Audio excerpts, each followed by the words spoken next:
আজ সারাদিন অনেক দখল গেছে কাজের, তার উপর হঠাৎ করেই ঘরে অতিথির আগমন। So hello everyone, good morning. আমি বিনা, আমার পেজে নতুন আরেকটি ভিডিওতে তোমাদের সবাইকে জানাই স্বাগত। তোমরা কেমন আছো সবাই?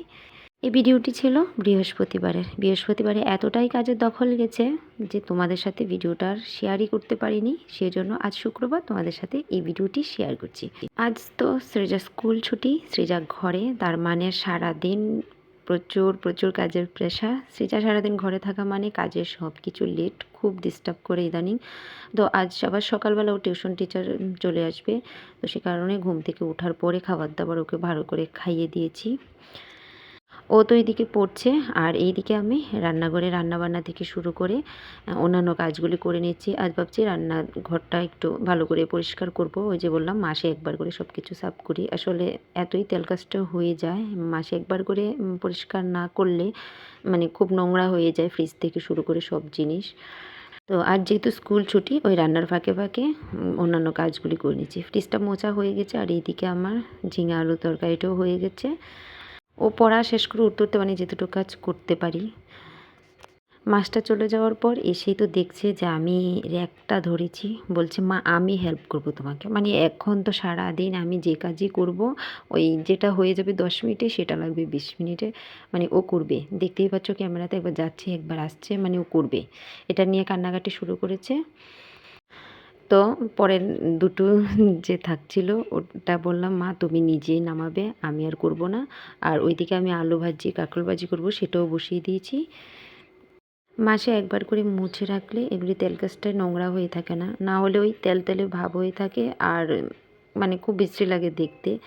এই তো বললাম যে কান্নাকাটি শুরু করেছে, এখন চলে এসেছে, মানে আমি যে কাজ করবো ওকে করতে দিলেই খুশি।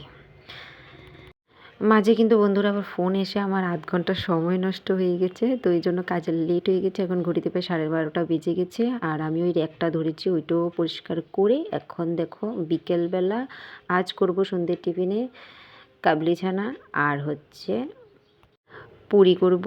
এটাই সকাল থেকে ভেবে রেখেছি। তারপর দেখো ওই যে বললাম আমার ঘরে না বলে অতিথি চলে এসছে। অনেক দিন পরে বোন হঠাৎ করে ফোন করছে, দিদি আমি আসছি। বললাম ঠিক আছে, শুনেও খুশি লাগলো যে আমি মানে একটা টিফিন করছি আজ, বোনও আসছে, আমার খুশি লেগেছে। বলছি আয় একটা জিনিস করছি আজ অনেক দিন পর। আর ওইদিকে কিন্তু মানে তরকারিটা হয়ে গেছে, পুরিও হয়ে গেছে আর আমি চা বসিয়ে দিয়েছি। বন্ধুরা ক্যামেরা অন করে তো যেহেতু ঘরে অতিথি এসছে এত কিছু করাটা সম্ভব হচ্ছিল না, একদম রেডি করেই কিন্তু তোমাদের সাথে শেয়ার করছি। সবসময় আমি একা থাকি বলে কেউ আসলে তো সৃজা এত খুশি হয়, বিশেষ করে তার মানি আসলে খুব খুশি হয়। তো মানিকে দেখে তো খুব খুশি, যেই শুনেছে মানি আসবে, কখন আসবে মা কখন আসবে, আর এখন এসেছে আগেই বলছে তুমি কিন্তু আজ থাকবে, তুমি কিন্তু থাকবে, বারবার একই কথা। যদিও বোন ছিল না, কিছুক্ষণের জন্যই এসেছিল, সেই জন্য খুব তাড়াহুড়ো করে সব কিছু করেছি। বন্ধুরা ভিডিওতে তোমাদের সাথে ভালো করে শেয়ার করতে পারিনি। মানি চলে যাওয়ার পর সৃজার খুব মন খারাপ, খুব মন খারাপ। তো আজকের ছোট্ট ভিডিওটা এখানেই শেষ করছি। তোমাদের কেমন লেগেছে ভিডিওটি কমেন্ট করে জানাবে, পাশে থাকবে, সাথে থাকবে। ধন্যবাদ।